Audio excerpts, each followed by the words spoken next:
for teaching actions and reactions that will slow down or impede your defense.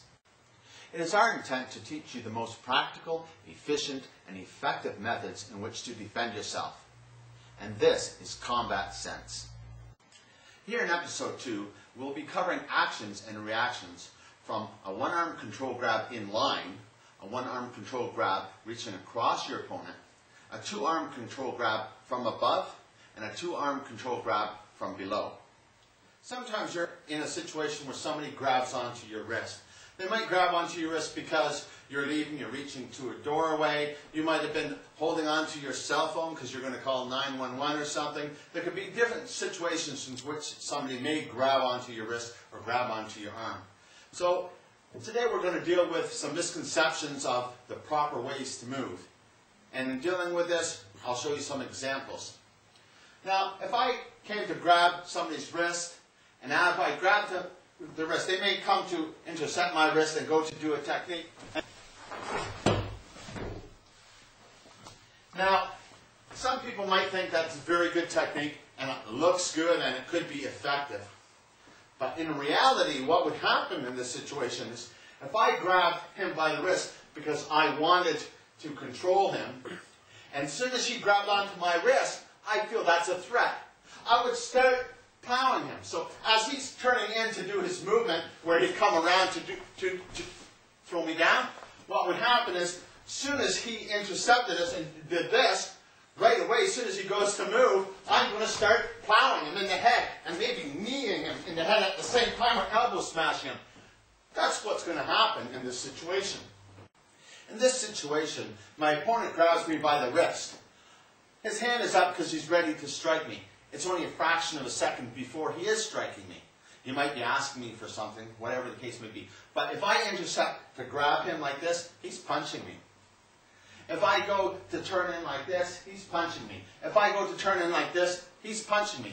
My main concern is this hand that's going to punch me. So as soon as he grabs me by the wrist, I should bring this arm up, because this arm is going to block his punch. At the same time, I can continue punching him if I want, and then take him down and knee him in the head and finish him off. Now, in this situation, again, as he grabs me, my first concern should be the other hand. So I bring up my elbow with it.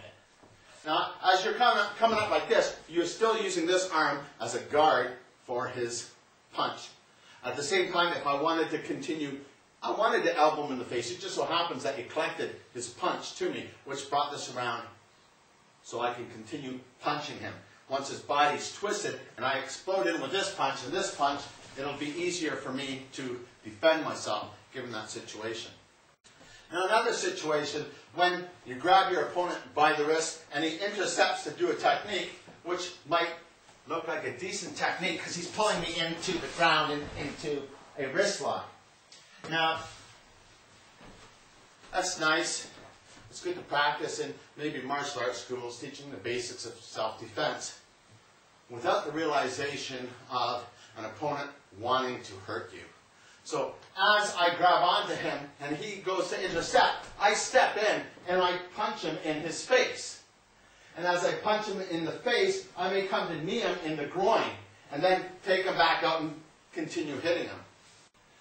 Another situation is, as your opponent comes to grab onto you, before they come to punch you, you're going to move away like this.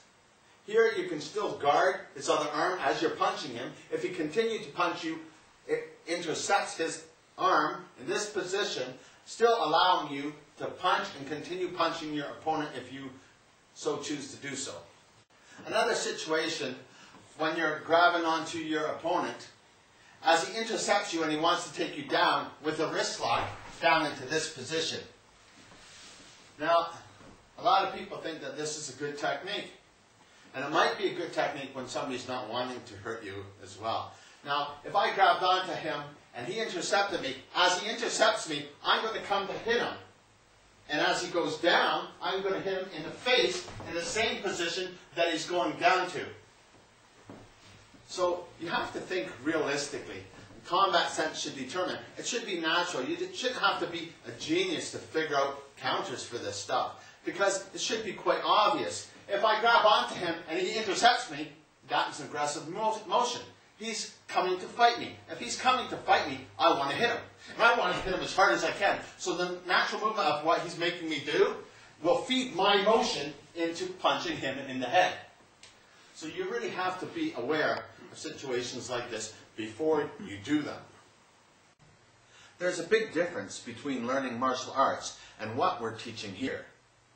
When one learns martial arts, they're hopefully developing themselves physically, mentally, and spiritually. Or maybe they're just practicing a sport. Nevertheless, the training will improve your balance, coordination, timing, speed, reflexes, and strength, which will all aid you in any given situation. Children gain confidence and learn respect. Some arts include meditation, breathing exercises, and inner development. This is all good, and I have been training in the martial arts my entire life. What I'm saying is, everything has its place and purpose. Combat sense is just making you aware of what many martial arts are not. This concludes Combat Sense Episode 2. We hope to see you next week when we cover situations regarding an attacker from directly behind you as well as from either side. Until then, let combat sense be with you.